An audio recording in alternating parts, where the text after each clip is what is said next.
গোসল করতে করতে হঠাৎই চোখ গেল পাশেই কাকিমার কিছু ছোট পোশাক রাখা। বন্ধুরা, তোমরা নিশ্চয় বুঝতে পেরেছ আমি কিসের কথা বলছি। ওগুলো দেখে একটা অজানা অস্বস্তি মনের মধ্যে কাজ করলেও তাড়াহুড়োর জন্য পাত্তা দিলাম না। আজ আর মনকে আটকে রাখতে পারলাম না। সেখানে পিঙ্ক কালারের দুটো পোশাক ছিল। এই বয়সেও কাকিমা এতটা শৌখিন হবেন জানা ছিল না। আমি পোশাকের সুগন্ধ নিতে লাগলাম। কিছুক্ষণ পর রেখে দিলাম। বেশ টানাটানি করলে আবার কাকি বুঝে যাবে। এরপর আমি গোসল শেষ করে বেরোতে না হতেই দেখি কাকি রুমে ঢুকছেন। আমার নাম রাকিব। আমি গ্রামের ছেলে, বয়স ২১। আমাদের বাড়ি একেবারে সবুজে ঘেরা একটা শান্ত গ্রামের মধ্যে। এখানে আকাশটা যেন একটু বেশিই নীল, বাতাসটাও একটু বেশি সতেজ। শহরে যাওয়ার প্রয়োজন খুব একটা পড়ে না। আমাদের বেশ কিছু জমি জমা আছে, সেগুলো বাবার সাথে মিলে সামলাই। আমার বাবা মায়ের একমাত্র ভাই, মানে আমার কাকা, বেশ কবছর আগেই একটা দুর্ঘটনায় মারা যান। কাকিমা তখন বেশ তরুণী। বিধবা হওয়ার পর থেকে বাবা মা তাকে আমাদের বাড়িতে নিয়ে আসেন। আমাদের পরিবারের একজন হয়ে ওঠেন কাকিমা। আমি তখন অনেক ছোট, তবে ওনার সৌন্দর্য আর ব্যবহার ছোটবেলা থেকেই মন কাড়ত। উনি একদমই সাধারণ কিসিমের ছিলেন না। চালচলনে, সাজপোশাকে, কথাবার্তায় একটা আলাদা আকর্ষণ ছিল। গ্রামের অন্য মহিলারাও ওনার মতো হতে চাইতেন, কিন্তু তার মধ্যেও একটা নিঃশব্দ শূন্যতা ছিল, যা আমি ঠিক তখন বুঝিনি। ঘটনাটা শুরু হয় একদিন সকালে। আমি তাড়াহুড়ো করে স্কুল যাওয়ার সময় দেখি নিজের বাথরুমে পানি নেই। কিছু না ভেবে সোজা কাকিমার বাথরুমে গিয়ে ঢুকে যাই। ভাবলাম চট করে গোসলটা করে নিই। ঢুকেই দেখি কাকিমা ঘুম থেকে উঠে চুল আঁচড়াচ্ছেন। ওনার চোখে মুখে তখনও ঘুমের রেশ। আমাকে দেখে হেসে বললেন, তোমার বাথরুমে পানি নেই? আমি মাথা নেড়ে বললাম, হ্যাঁ, তাই তোমারটা এলাম একটু। উনি হেসে বললেন, আচ্ছা, সাবধানে করো, দরজার ছিটকানিটা একটু খারাপ হয়ে গেছে। আমি হেসে মাথা ঝাঁকালাম। গোসল করতে করতে হঠাৎই চোখ গেল পাশেই কাকিমার কিছু ছোট পোশাক রাখা। বন্ধুরা, তোমরা নিশ্চয়ই বুঝতে পেরেছ আমি কিসের কথা বলছি।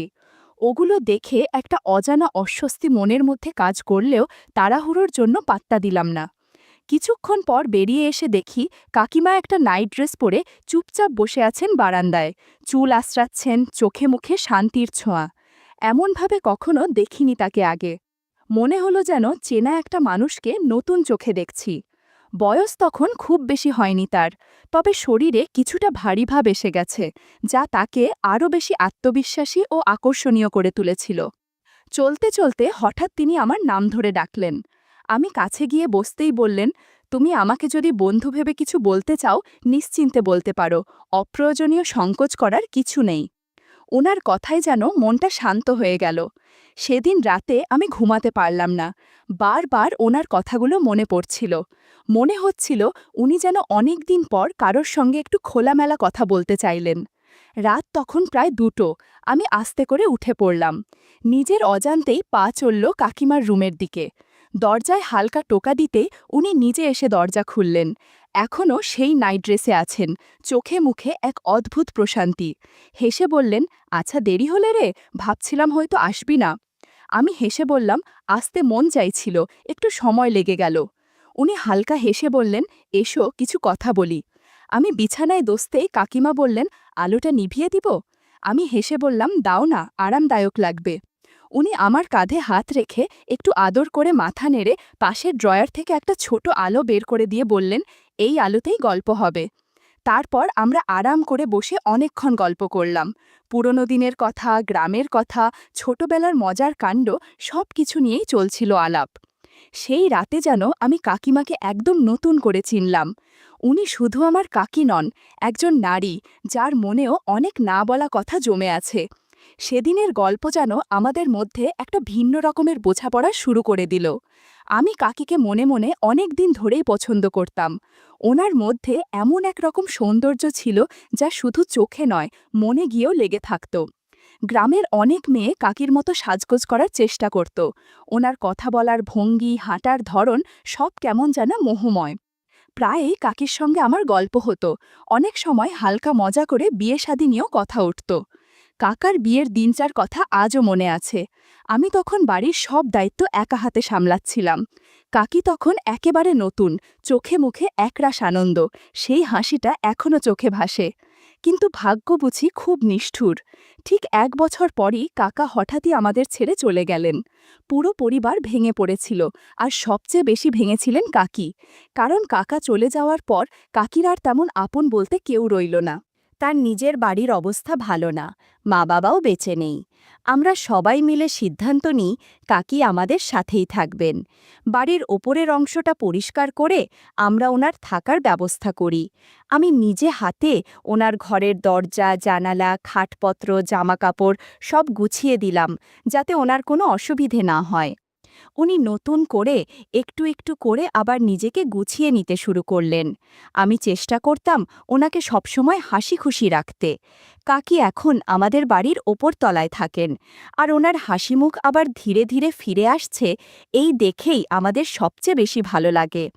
মাঝে মাঝে মনে হয় কাকা চলে যাওয়ার পরও কাকি কিভাবে এতটা ধৈর্য ধরে নিজেকে সামলে নেন, এটা ভাবতেই আমার বুক ভরে যায়। আমি জানি একা থাকা কতটা কঠিন, তাই ওনার পাশে থাকার চেষ্টা করি সবসময়।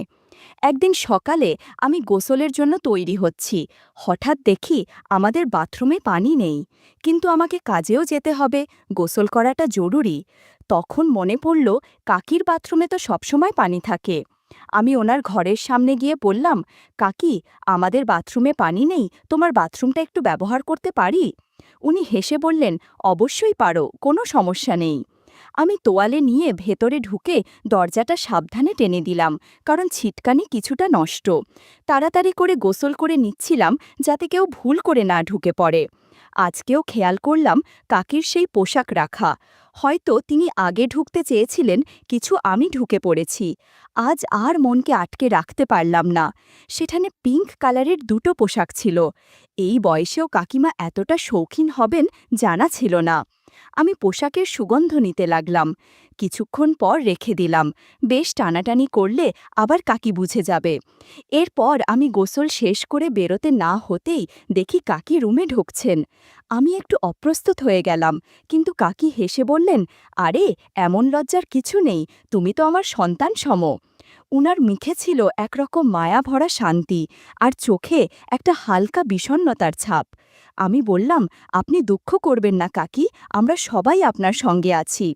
উনি ধীরে ধীরে আমার হাতটা ধরে পাশে বসালেন, বললেন, তুমি আমার খুব আপন, তুমিই তো এখন আমার সবচেয়ে কাছের মানুষ। কাকির মুখে ও কথাগুলো শুনে মনে হলো আমি শুধু কেউ একজন না, উনার একাকিত্বের পাশে দাঁড়ানো একজন আপন, যাকে উনি বিশ্বাস করেন, নির্ভর করেন। তখন বুঝলাম সম্পর্ক সবসময় রক্তের হয় না, অনেক সময় ভালোবাসা থেকেই আসে কাছের মানুষ। আমি তখনও কাকির পাশে তোয়ালে জড়ানো অবস্থায় বসেছিলাম। ভিতরে একটু লজ্জা লাগছিল, কিন্তু কাকির চোখে মুখে যে মমতা আর প্রশ্রয় দেখেছিলাম, সেটা দেখেই মনটা হালকা হয়ে যাচ্ছিল। উনি হেসে বললেন, তুমি আমার জন্য যা করছো সেটা কোনো সন্তানও করে না, তোমায় আমি আশীর্বাদ করি রে। আমি বুঝতে পারছিলাম ওনার জীবনে যে শূন্যতা তৈরি হয়েছে কাকা চলে যাবার পর, সেটা একমাত্র মনোযোগ আর ভালোবাসাতেই কিছুটা ভরাট করা সম্ভব। আর সেদিন মনে হচ্ছিল আমি যেন সেই দায়িত্বটা নিতে চাই। ঠিক তখনই কাকি বললেন, রাতে একটু আমার ঘরে এসো না, গল্প করব, ঘুম আসেই না এখন আর। আমি হেসে বললাম, আচ্ছা কাকি, আসব। মুখে সাদামাটা উত্তর দিলেও ভেতরে একরকম অস্বস্তি হচ্ছিল। এই ধরনের পরিস্থিতিতে আগে কখনো পড়িনি। ভাবছিলাম, কি হবে যদি আমি যাই, আবার কি হবে না গেলে। মন যেন দ্বিধায় জর্জরিত হয়ে পড়েছিল। এর মধ্যেই হঠাৎ করে কিছু অতিথি চলে এলেন বাড়িতে। আমার কাকাতো বোন বিনিতা, বয়সে আমার চেয়ে কিছুটা বড়, সুন্দরী আর খুব আধুনিক। সে এসেছিল কাকির কাছে ফ্যাশন টিপস নিতে। আমার একটু ভালোই লাগছিল, ভাবছিলাম রাতের সেই অস্বস্তিকর ডাকটা হয়তো এড়িয়ে যাওয়া যাবে। কিন্তু হঠাৎ কাকি বললেন, বিনিতা, তুমি বরং আমাকে কিছু সাজের পরামর্শ দাও। আমি কাকির মুখের দিকে তাকিয়ে একটু অবাক হয়ে গেলাম। যিনি এতদিন অন্যকে সাজাতেন তিনি হঠাৎ আজ সাজতে চাইছেন। কথা শেষ না হতেই কাকি আমার হাতে হালকা করে ধরলেন। কেউ দেখেনি বটে, কারণ তিনি টেবিলের পাশে ছিলেন, কিন্তু আমি যেন খানিকটা চমকে গেলাম। জীবনে প্রথমবার এমনভাবে কোনো মহিলা আমার দিকে এগিয়ে এসেছেন। আমি ঠিক বুঝতে পারছিলাম না কিভাবে রিয়্যাক্ট করব। পরিস্থিতি আরও অস্বস্তিকর হয়ে ওঠার আগেই আমি নিজেকে সরিয়ে নিয়ে ওয়াশরুমে চলে গেলাম।